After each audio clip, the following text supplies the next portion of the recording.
నమస్తే, welcome to whistle. నేను మీ స్వాతి.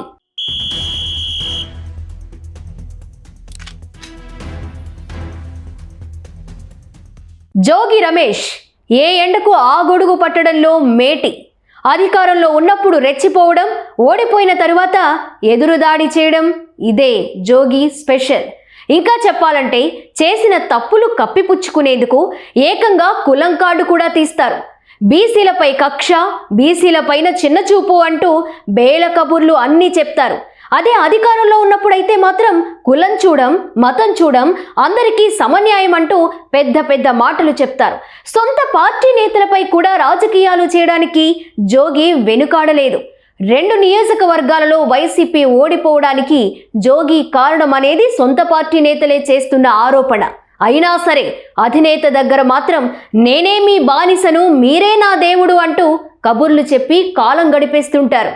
అధినేతను ప్రసన్నం చేసుకునేందుకు ఏ స్థాయికైనా దిగజారేందుకు జోగి రెడీగా ఉంటారని వైసీపీ నేతలే వ్యాఖ్యానిస్తున్నారంటే క్యారెక్టర్ ఎలాంటిదో అర్థం చేసుకోవచ్చు. జోగి రమేష్ కాంగ్రెస్ పార్టీతో రాజకీయ ప్రయాణం ప్రారంభించారు. పుట్టింది ఇబ్రహీంపట్నం అయినప్పటికీ 2009లో తొలిసారి కాంగ్రెస్ పార్టీ తరపున పెడన నియోజకవర్గం నుంచి పోటీ చేసి గెలిచారు. ఆ తరువాత వైసీపీలో చేరి కాంగ్రెస్ పార్టీపైనే విమర్శలు చేశారు. 2014 ఎన్నికల్లో రెండోసారి సొంత నియోజకవర్గం మైలవరం నుంచి వైసీపీ తరపున పోటీ చేసి ఓడిపోయారు. సొంత నియోజకవర్గం కలిసి రాలేదని భయపడిన జోగి 2019లో మళ్లీ పడిన వెళ్లి పోటీ చేసి విజయం సాధించారు. అయితే మంత్రివర్గంలో చోటు కోసం తెగ తాపత్రయపడ్డారు జోగి. నాటి ప్రతిపక్ష నేతలు చంద్రబాబు, లోకేష్, పవన్ కళ్యాణ్లను తిడితే చాలు అధినేత ప్రసన్నం అవుతారని, మంత్రి పదవి ఇస్తారని బలంగా నమ్మిన జోగి తన నోటికి పని చెప్పారు.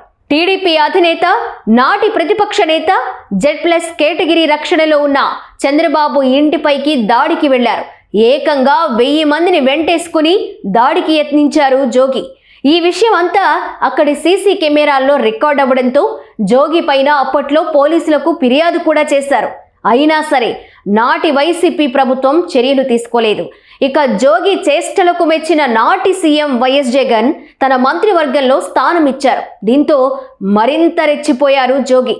అధినేత జగన్ కళ్లల్లో ఆనందం కోసం పవన్ కళ్యాణ్ పైన, చంద్రబాబు పైన అనుచిత వ్యాఖ్యలు చేశారు. వైసీపీ అధికారంలో ఉన్నప్పుడు సైకోలు రెచ్చిపోయారు. మహిళలపై దాడులు, అడ్డుకున్న వారిని హత్య చేసేందుకు కూడా తెగబడ్డారు. రేపల్లె నియోజకవర్గం చెరుకుపల్లిలో అమర్నాథ్ గౌడ్ అనే యువకుడు తన సోదరిని ఎందుకు వేధిస్తున్నారని ప్రశ్నించినందుకు వైసీపీ రౌడీ మూకలు పెట్రోల్ పోసి హత్య చేశారు. ఈ వ్యవహారం అప్పట్లో పెద్ద దుమారం రేపింది. అయితే ప్రభుత్వం తరపున రాయబారం నడిపిన జోగి రమేష్ ప్రతి విషయంలో బీసీ అనే మాట, కులం అనే మాట ఎందుకు అని ఆ రోజు మీడియా ముందు పెద్ద పెద్ద కబుర్లు చెప్పారు. పెడన ఎమ్మెల్యేగా ఉన్న జోగి మైలవరం నియోజకవర్గంలో కూడా రాజకీయాలు చేశారు. నాటి వైసీపీ ఎమ్మెల్యే వసంత కృష్ణప్రసాద్కు వ్యతిరేకంగా గ్రూపు రాజకీయాలు నడిపారాయన. ఈ విషయంపై కృష్ణప్రసాద్ బహిరంగంగానే విమర్శలు చేశారు. అదే సమయంలో పెడనలో కూడా స్థానిక నేతల మధ్య కులం చిచ్చు పెట్టారు. ఈ పంచాయతీ అప్పట్లో తాడేపల్లి ప్యాలెస్ వరకు చేరింది. ఇక ఎన్నికల్లో ఓడిన తరువాత జోగి అక్రమాలు ఒక్కొక్కటిగా బయటకొస్తున్నాయి. అగ్రిగోల్డ్ భూముల అక్రమ రిజిస్ట్రేషన్, కల్తీ మద్యం తయారీ, ఇలా ఒకటేంటి లెక్కనేనన్ని ఈ కేసుల్లో జోగి రమేష్ ప్రస్తావనకు వచ్చిన ప్రతిసారి తాను బీసీ అని, గౌడ సామాజిక వర్గానికి చెందిన తనను కూటమి ప్రభుత్వం వేధిస్తుందంటూ కులం కార్డు తీశారు.